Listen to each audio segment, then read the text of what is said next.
Hi friend, my name is Melissa Gentil and I'm a creative based in Port-au-Prince, Haiti.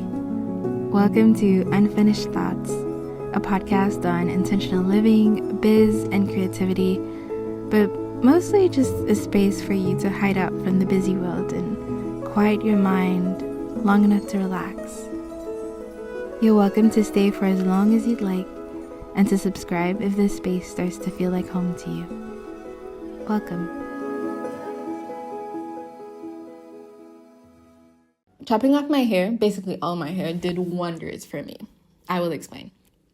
For context, I went to the UK for my master's degree.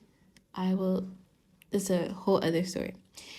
But while I was there, I met and became friends with this wonderful human being who she had cut her hair and she was rocking kind of like a really low cut like hairstyle, and I really loved, first of all, the confidence. She's someone who has a ton of confidence in general. She oozes confidence, but the hair plus the confidence, I was just like, I want this. I like this. This is dope. But at the time, I just thought that I had doubts at the same time. I wasn't sure if I wanted to cut my hair or not, but I just kept thinking, wow, it'd be really cool to do it. And then she kept telling me, like, if you're gonna do it, you have to have like a proper reason to do it. You just don't just cut your hair, especially like Black women will know. Cutting our hair is a pretty big deal. So she was like, don't do it just because or on a whim or whatever. You have to have a really good reason to do it. So the year went by, attending my classes, living on campus, living my life. And then at some point, I decide, and I go to her and to another friend as well, both my sisters in Christ. And I'm like, ladies, it is time. We're doing it. So we're like, okay, they have to be there. So we all get into her car. She drives me to her barber, and who becomes my barber as well. And I would say my first ever barber, really? Yeah, my first ever barber. And he was absolutely the best. We go there, we go to his shop. I sit in his chair, and he's like, what are you gonna do? Mind you, that like maybe the week before, I decided to do a whole blowout so that like the full length, it's like on my shoulder, over my shoulders. I'm like, okay, I'm letting go of this. So I sit in his chair, and he's, I'm looking at the mirror, he's looking at me. He's like, what do you want to do? And I'm like, I want to cut it, like full cut. He's like, okay. Just like that. He's not fazed at all. He's like, okay, cool. So he starts to prep everything, and then I'm like, the girls are like taking pictures, videos, everybody, the anticipation. And in my head, I'm thinking, okay, he's going to tell me when this actually happens. And then suddenly he's like, zzz, and then he wasn't like zzz, like that, but he was just basically like, okay, cut. And then suddenly the thing that I was so attached to just was like falling out. And it was one of those like shedding experiences that I will forever cherish. Not only because it was just like a very transformative time of my life, but also because of the lessons that it taught me. And here's what I mean by that. I think that like my generation / millennials / I don't know, people, and even generations before, I would say that we have this understanding that where we're headed, there's a path. we make a decision, we walk that path until the end. That's how it's supposed to be. That's how it is. It's supposed to be that way. That's it. So in terms of career, I pick this. This is how I'm employed. I find a job. I rise through the ranks, and then I make my career, and then such is life.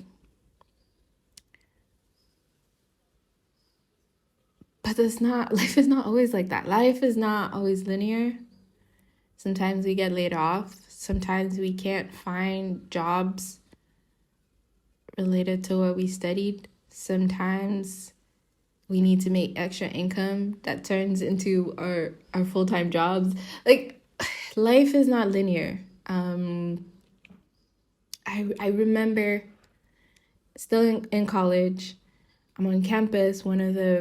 I would do this thing where I would, if I saw someone maybe that spoke in chapel, or someone that I cross paths with. I'm an introvert, so I'm not the best at networking events, but I would do this thing where I would send them an email and ask to grab coffee.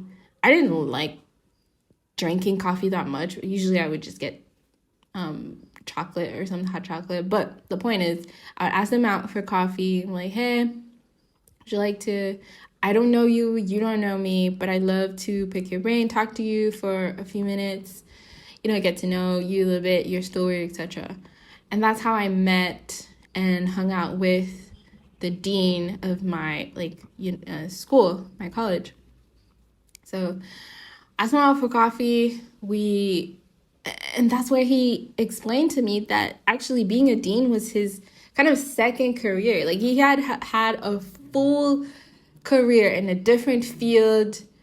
I think he rose to the executive level, and then he was like, okay, I'm gonna do something else with my life. And here I was sitting across from him, the dean of the school, super warm personality, caring for students, just really great guy, but still pretty much in his he was older, it's not like a young person. It's a full-blown adult who's lived a life, has adult children, just years and years of experience of life. And I kept thinking wow, it must be very courageous to decide to do something else when you thought that your life was going in a particular direction. And I think that's where we're stuck sometimes. We're stuck because there are decisions that we need to make, but that means that we need to start over, or that we need to take a different path. I've been told this, that I have a very Gen Z mindset when it comes to, I'm a millennial, but I have a very Gen Z mindset when it comes to path and life journey and all of that, because I've learned not to be afraid to just, if I was on a route, and then take a detour or just take a different road. I remember, actually, I went to college because ever since I was 6 years old, I decided I wanted to be a doctor. So the rest of my life, I just kept that in mind. And I was like, I want to be a doctor. I said I wanted to be a missionary doctor, but that's a whole other story. I wanted to be a doctor, so that was the path. Schools, I applied to programs I went into. I was a science major. I was on the pre-med track. I sat through 7 hours of the MCAT.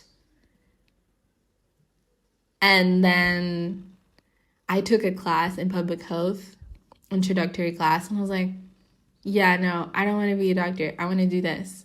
I want to study this instead. And that was my senior year. You imagine you spent 4 years and then you're like, no, I want to do something else.